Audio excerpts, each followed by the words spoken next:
Perang Diponegoro atau disebut Perang Jawa, karena terjadi di Tanah Jawa. Perang melawan penjajah Belanda. Perang ini berlangsung selama 5 tahun, yakni 1825 hingga ke 1830.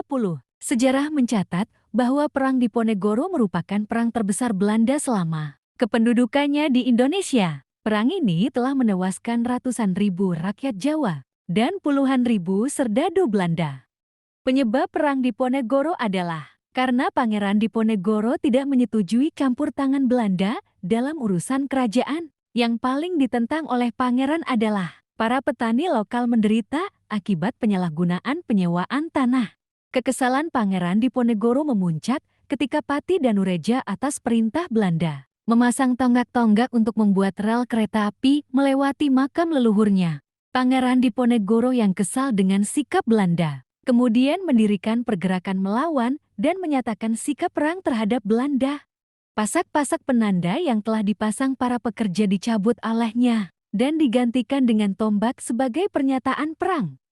Dalam menghadapi Belanda, Pangeran Diponegoro terlebih dulu mengungsikan keluarganya dan bergerak secara gerilya. Ini terbukti Belanda gagal menangkap Pangeran Diponegoro di Tegal Rejo, meski akhirnya kediamannya dibakar. Pangeran Diponegoro dan pasukannya bergerak ke arah selatan dan membangun kekuatan di Goa Selarong yang terletak 5 km dari arah kota Bantul. Aksi Pangeran Diponegoro mendapat simpati dari kalangan bangsawan dan pejuang lainnya, seperti Kiai Mojo, Sentot Prawirodirjo, dan Kerta Pengalasan. Perang ini juga didukung oleh masyarakat Jawa. Strategi perang yang diterapkan Pangeran Diponegoro berhasil mengecoh Belanda dan membuat pangeran dan pengikutnya sulit ditangkap.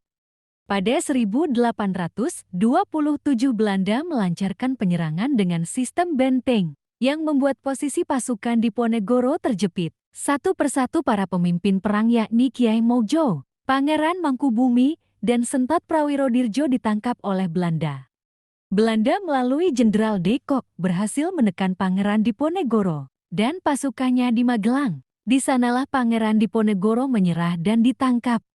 Setelah ditangkap, Pangeran Diponegoro kemudian diasingkan ke Manado, lalu dipindahkan ke Makassar hingga wafat di Benteng Rotterdam pada 8 Januari tahun 1855.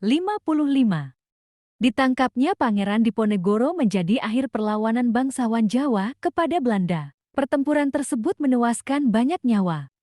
Sejarah menyebutkan bahwa peristiwa sejarah Perang Diponegoro itu menimbulkan korban 8.000 jiwa dari pihak Hindia Belanda, 7.000 jiwa orang pribumi, dan 200.000 jiwa warga sipil.